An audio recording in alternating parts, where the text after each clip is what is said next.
All right, welcome into Carps Corner, and excited as we kind of round out college football season, and a lot of things going on now. Coaching carousels moving around. Obviously, Kevin Wilson was leaving, so there's going to be some things moving around on the Ohio State staff. You had decision day coming up on Monday, where players had to decide what they were going to do with the NFL draft. We already talked about Dwan Jones leaving, Luke Whippler leaving. Um, Paris Johnson leaving, some other guys returning as far as Tommy Eichenberg being back, Cade Stover being back. So we got some other announcements there, but the big guy we were waiting on was CJ Stroud and what he was ultimately going to do. And everybody assumed this year coming in that he was going to be, the next Ohio State quarterback that would leave early and be taken in the first round. And if not, that was going to be due to him woefully underwhelming this year, or perhaps being injured. But if it wasn't for those two things, I think everybody expected Ohio State to really win a lot of games this year, play really well, and a lot of that would be driven by their quarterback.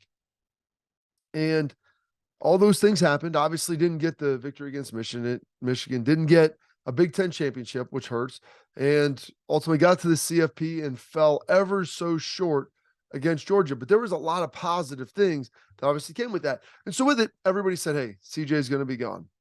I was one of those guys. Thought mid-season he's gone. Before the year, he's gone, unless, like I said, something catastrophic happened.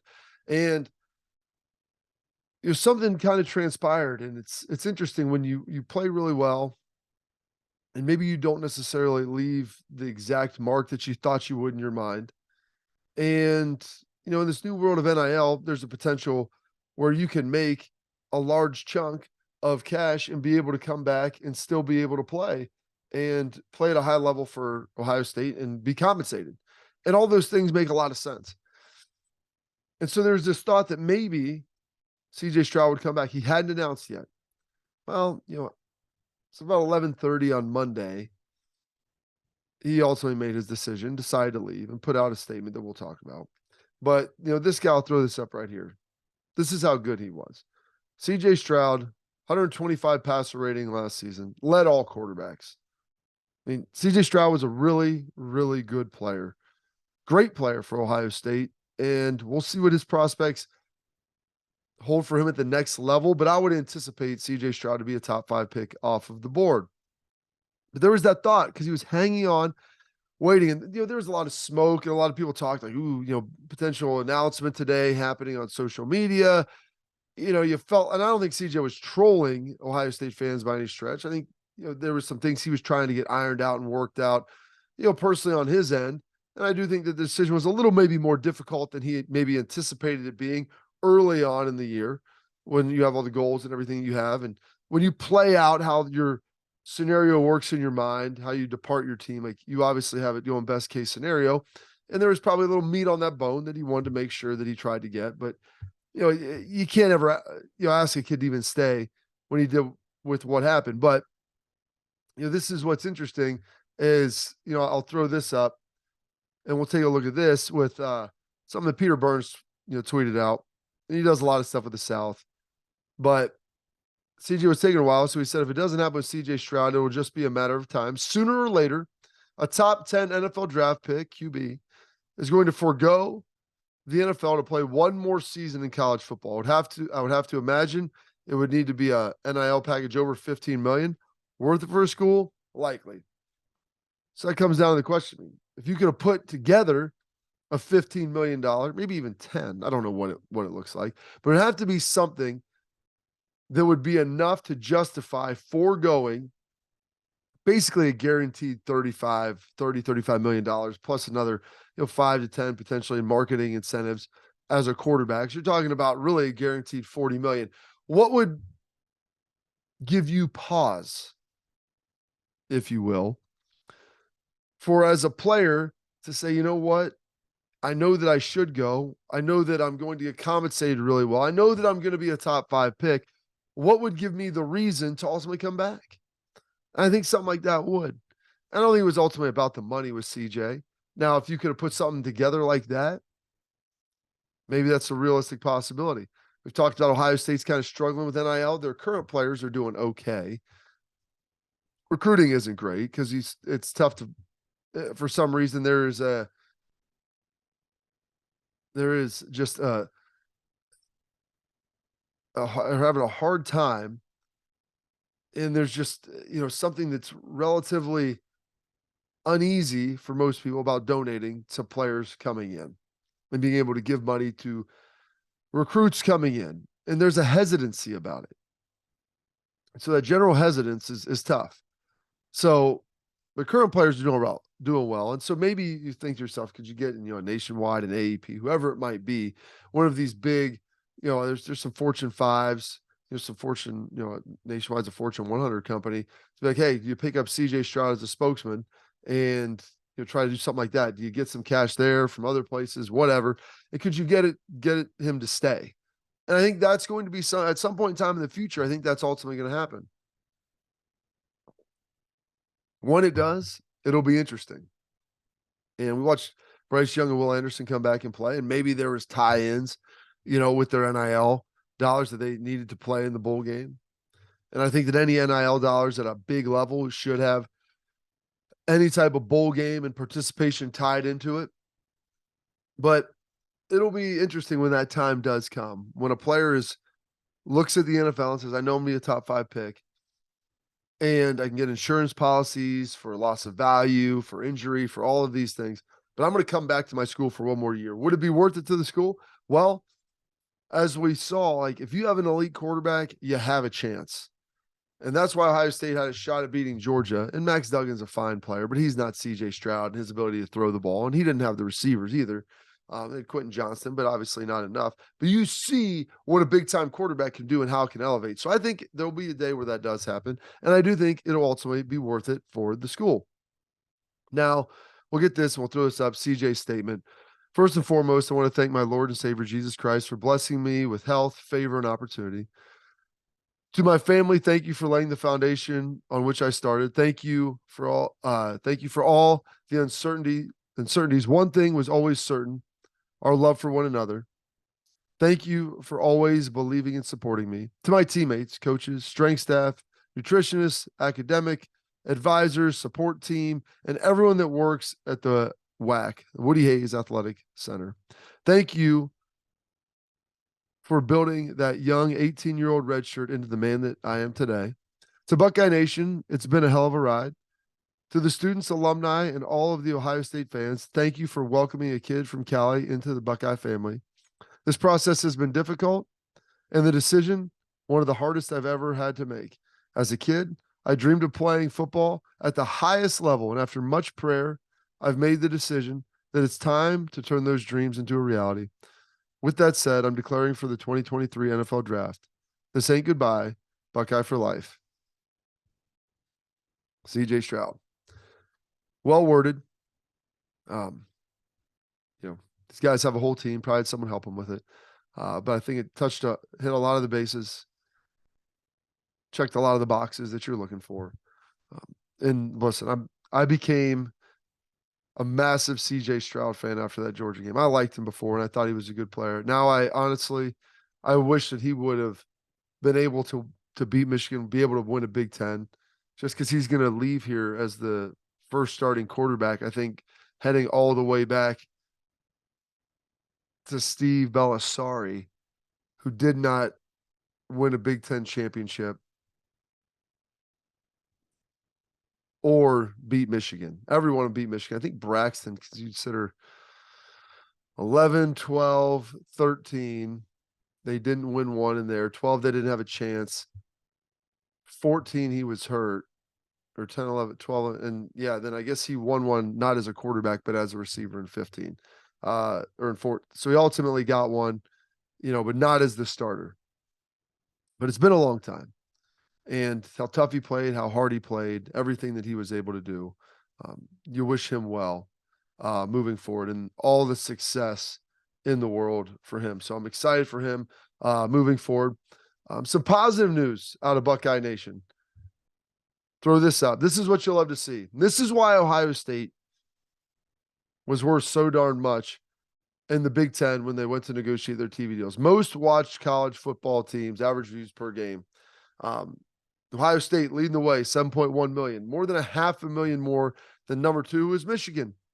Georgia at 6.2, Bama at 5.5, TCU at 5, Tennessee at 4.5, LSU at 3.9, Penn State at 3.6, Notre Dame at 3.5, Clemson at 3.1. So a lot of the usual suspects sitting there with where they're coming in. What I do like is 3 Big Ten teams in the top 8. They're garnering a lot of eyeballs. Ohio State, Michigan play each other, so they're obviously getting a boost for that game. But I mean, you have Georgia, Tennessee, Bama, Tennessee. Some of those teams playing each other. Bama, LSU. So there's going to be some, an ancestral nature to some of these because it's a circular reference when both teams are playing. They get to draw the number. Notre Dame obviously plays a lot of big games, but this is why the Big Ten was so valuable with media rights because they have 2 teams in the CFP this year. Both teams played well in the semis. Neither made it through, unfortunately. But when your big brands are playing well, you have success. And Penn State did a great job getting a big win for themselves ultimately in the Rose Bowl. Now, so we move forward. Some news about some guys returning. We talked about who's leaving. We talked about who's returning, and then CJ obviously being the crown jewel of that announcement. But throw this up: Lathan Ransom announced that he's going to be returning to Ohio State. So that's big. I don't know if there was a huge thought that he could potentially be leaving, but all these guys could leave. They could be going and transferring to other schools. Hop in the portal, slide on out. Go somewhere where maybe potentially they're getting a large signing day. Who knows? But Lathan Ransom coming back, and so that's big because now you have Tommy Eichenberg and Steel Chambers there. You have Denzel Burke outside, Jordan Hancock, Jair Brown, who can slide in there. Hurts because you lost J.K. Johnson. But you have some other good young corners. You bring in a kid from Syracuse. You have Cam Martinez that maybe can slide in for Tanner McAllister. We'll see. I think I like Cam Martinez in that spot. I think he's only going to get better. And you really have a large portion of your front 4 rotation back. And so you feel really good about this defense. But Lathan Ransom, smart guy, conscientious player. I know everybody watched him fall down in the Peach Bowl, and that's brutal. Like a bad time to fall down and coming out of his turn. But he's going to be a heck of a player. He's got a lot more experience under his belt. Came back from a massive injury last year. I thought played really stinking well this year. Yeah, was he perfect? Absolutely not. But he's going to continue to improve, and there's going to ultimately be a lot there that's going to be able to help him out. Now, as we continue to kind of cruise through some things, I want to mention this because a lot of people said this smoke about potentially Marvin Harrison Jr. leaving. Like, I've seen Marvin Harrison Jr. in the Woody. He's been working out. He was in the week after. Like, he has been around. I don't think there was ever a thought that he was going places. And you heard some big national media people and even some people locally talking about how there's a potential for him to go and these NIL packages. And you heard Colin Cowherd and some other people talk about this on good authority. Listen, and I've mentioned this before in previous shows, like, Marvin Harrison Jr. was not going to go anywhere. He wasn't doing NIL here. There was no amount of money that was going to pull him anywhere else. He came here for Brian Hartline. His high school quarterback, Kyle McCord, has a chance to be the starter. There's no way that he was going to be leaving right now. That's just not the case. So people have asked him, and like, Marvin's not a dude that speaks a lot. It kind of, comes here to play football, is not big into the media. His dad never really talked at all. Couldn't even tell you what the sound of his dad's voice sounds like. Similar with Marvin. But people have asked him, he's like, where the heck, got a little graphic, where the heck is this stuff coming from? And, he's like, I'm not going anywhere. So I see all this. I'm like, goodness gracious. Just want to make sure that is put to bed for everybody. He is here. He will be practicing. He will be playing at Ohio State for at least one more season. And his dad understands. People talk about him sitting out. Like, his dad played all these games in the NFL. Guys don't have people sit out a whole year. He didn't catch all these balls. You get better at being a football player by playing football. Yeah, there's a risk of injury. There always is. Don't be foolish about it. Don't go play if you're massively beat up and you're going to do damage to your body, but you go play football. Now, I want to throw this up here about Travion Henderson. And it's in the dispatch. He said there was some stuff involved around the injury that I didn't respect, not even coming from the outside, but inside of the building. It hurt me a lot, with people questioning him of whether or not he should play. So definitely locked in now. We got everything we needed off our chest. So there was a little bit, I wouldn't say of animosity, just of confusion there with where Trey was at. Trey would have surgery on his foot. Like, He's in a boot cast. Like there was some injuries that just don't get better. And it stinks. And that's just the reality of it. But Trey's in a good spot now, and I like where they're at. And I'll throw this up here too. Keenan Bailey on his journey to becoming, the tight ends coach at Ohio State said it's been a long one. I wouldn't trade it for anything. And the part of it, he stayed here because people over places. That's what we want to be rewarded. He said, if you had told me 7 years ago, you got to do these things, and 7 years later, you're going to be coaching tight ends that are the best program in the country, I would have done it. And this is what people don't realize. It's hard. It's really hard to be a GA, to be a quality control, to be an intern and moving around and doing everything that he did. And Keenan did it as well as anybody. He busted his butt. He's a heck of a coach. He worked with Hartline. They moved him around, just wanted to keep him on board because you don't want to let good coaches like that go, because as soon as the opportunity opens up, boom, you want to hire him full time. They did that. That's good. Congrats to Keenan Bailey, and excited for him to be here.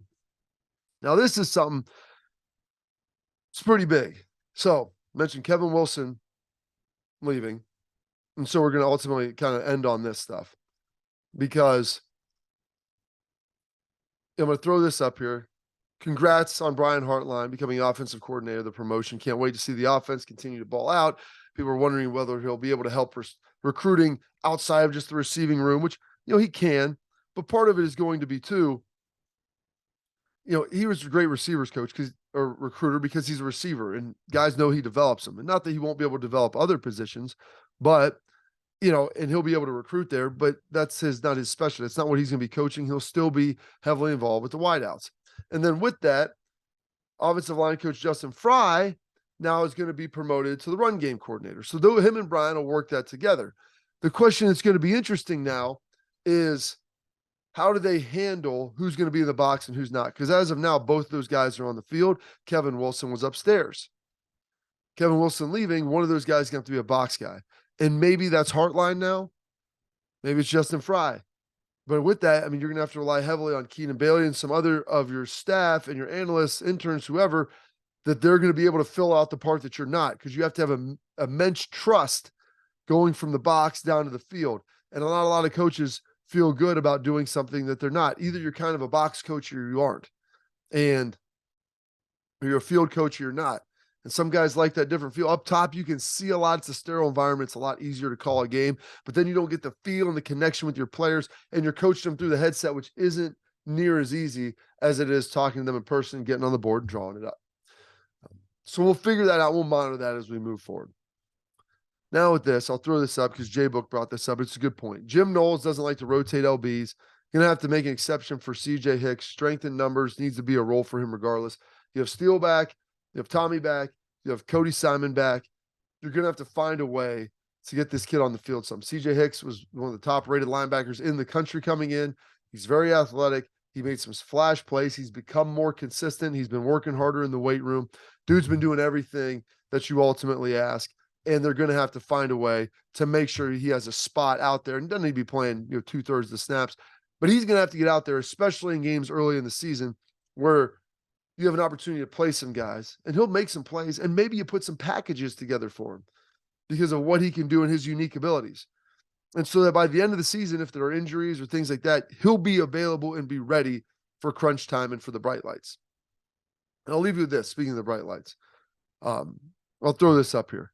My man, Sam Hubbard, 98-yard touchdown return in the jungle down in Cincinnati against the Ravens.